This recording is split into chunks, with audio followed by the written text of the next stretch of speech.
We are at the end of quarter 2, so we are just about having it operationalized, and we're moving towards transforming what they do to be more in line with what we want to do. Other aspects is what I spoke about earlier. We are developing the National Public Transport Framework so that investments and how we provide public transport will be equitable for all of Malaysia. But right now, the focus is on Klang Valley. So the bottom part is the National Master Plan, which will start with the Greater Klang Valley first, and then we go region by region, such as Johor Bahru, Penang, and then to the second-tier cities, and eventually consolidate all of that into a National Master Plan. For the Klang Valley, our initial, for Greater KL Klang Valley Public Transport Master Plan, there will be many components.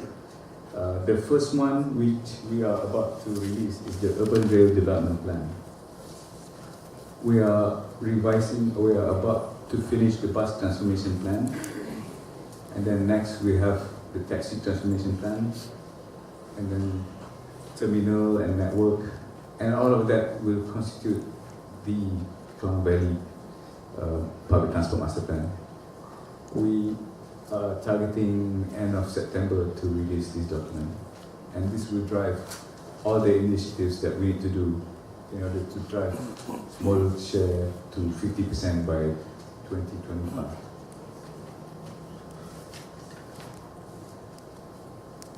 So that is the long and short of the story about SPAD. A little bit about MRT, which is our centerpiece. I just wanted to show you from transport perspective. This is a picture of travel time in Klang Valley. On your left-hand side is the picture on public transport.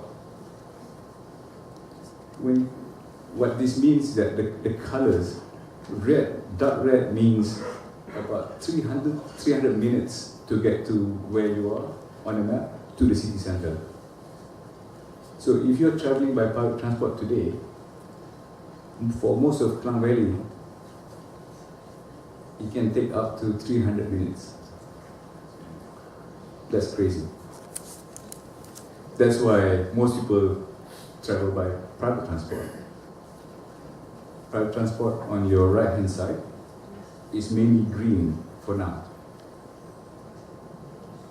But in 10 years, if we don't do anything, that picture will change.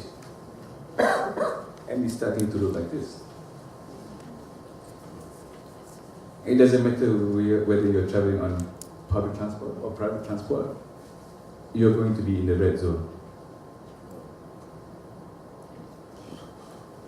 But that's just from transport perspective. Why MRT is so exciting is because of the impact on the economy.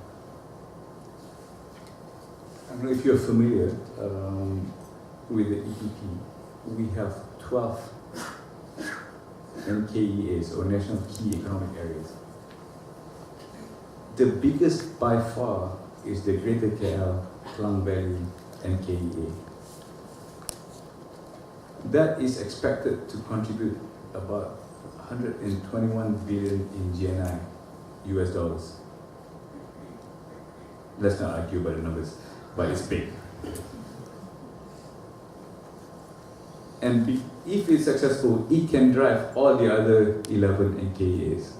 If it fails, the other NKEAs will not happen. But central to Greater KL Klang Valley is the mobility part.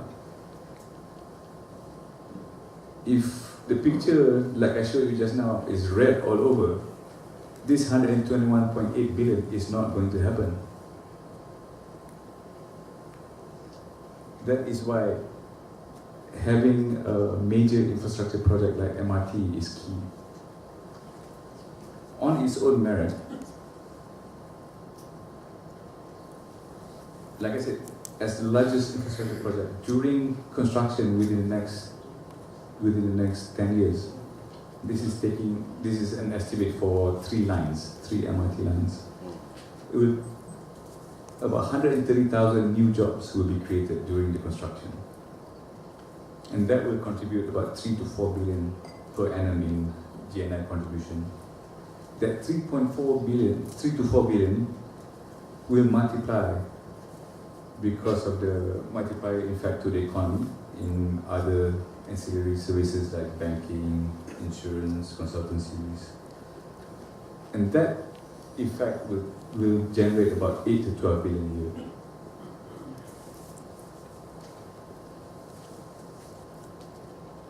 Second advantage is about what it will do to property appreciation. This is extremely conservative. This is just talking about existing projects. The increase in gross development value is about 300 million a year. But I will show you later that this is going to be way underestimated. But more excitingly, the effect it has on productivity. With less people stuck in jams, the increase in productivity will contribute to about 20 billion per year in time saving. So in total, incremental GNI impact is estimated about 21 billion per year. These are Pemandu numbers, Pemandu estimates. Like I said, I'm not here to argue whether it's going to be 21 billion or 18 billion, but it's huge.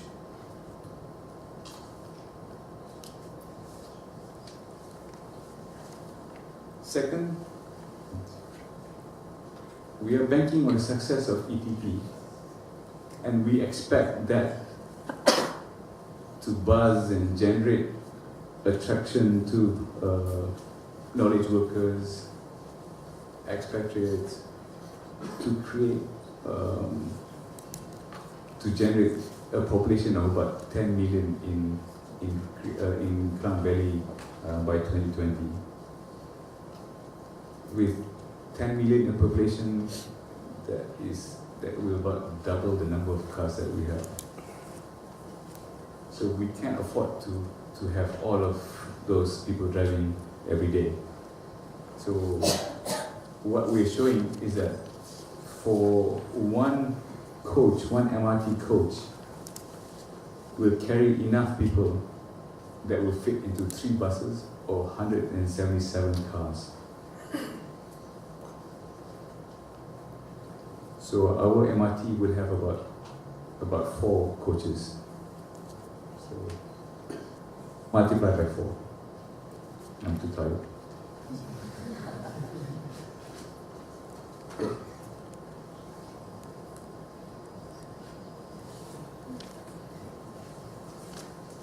Not to say that we are just obsessed with MRT.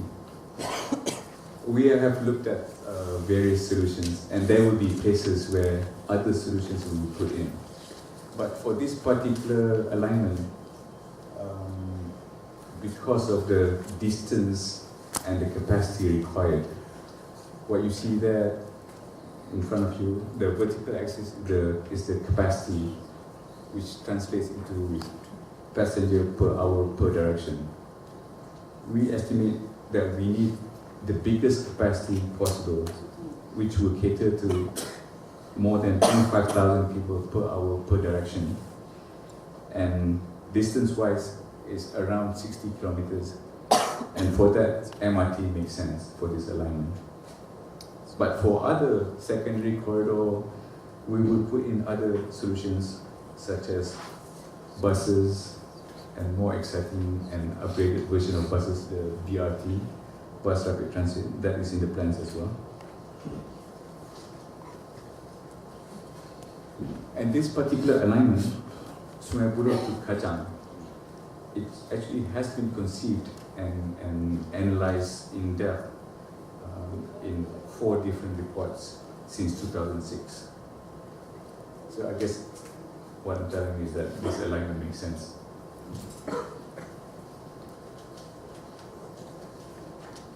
It will cater to about 1.2 million people who live around within 3 kilometers of the alignment, and we expect the daily ridership to be about 400,000.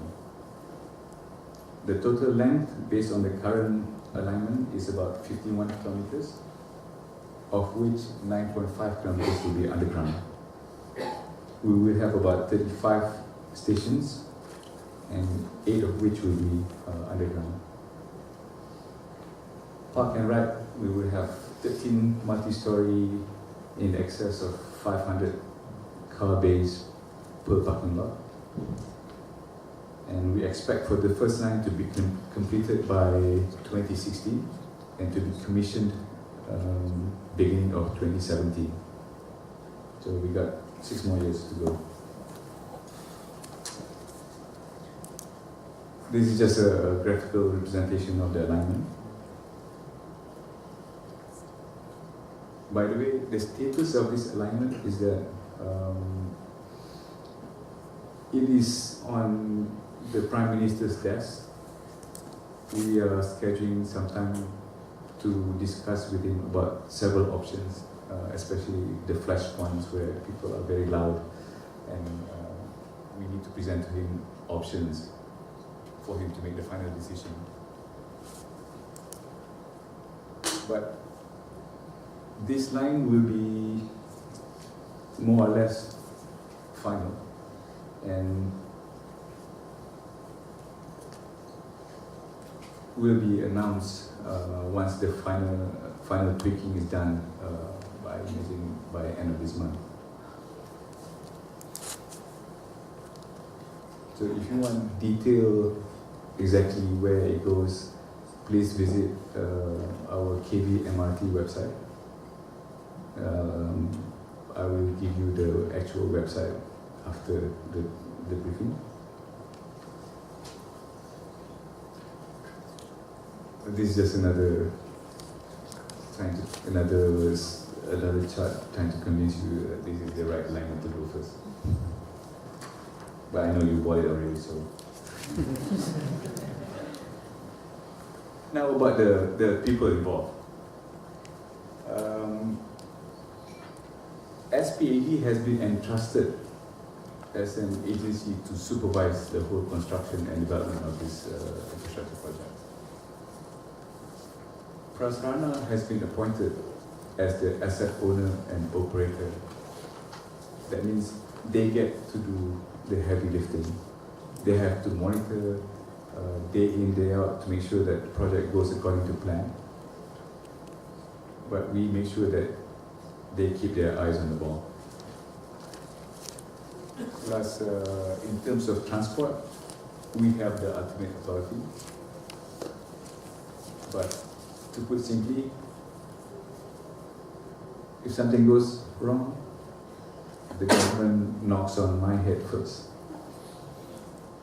And then if I am still alive, I can knock on Prasarana's head.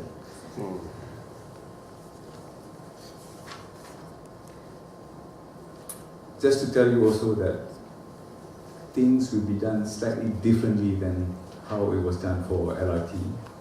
We are looking at this as a complete system to make sure that the success of it is not left to chance. We will make sure that there will be ample parking facilities. During construction, traffic management will be managed, will be put in place so that it will minimize the congestion, the difficulties to people who are traveling along the alignment. Not to say that it will be completely hassle-free, but you know that it will be minimized to the barest minimum possible. We are also looking at building on the existing cashless ticketing platform that we have in Touch and Go, and migrating that into a world-class similar to Oyster and Octopus, which can be used across modes, across different operators. We will also be developing a fantastic feeder service, so that you can, for most people, you can just step out of their houses, walk to the nearest bus stand, and there will be feeder buses to take you to the MRT station, so that you can leave the parking places to the people who actually need it most. So it's a comprehensive effort to make sure that this thing is a success, both in terms of construction as well as operations later on.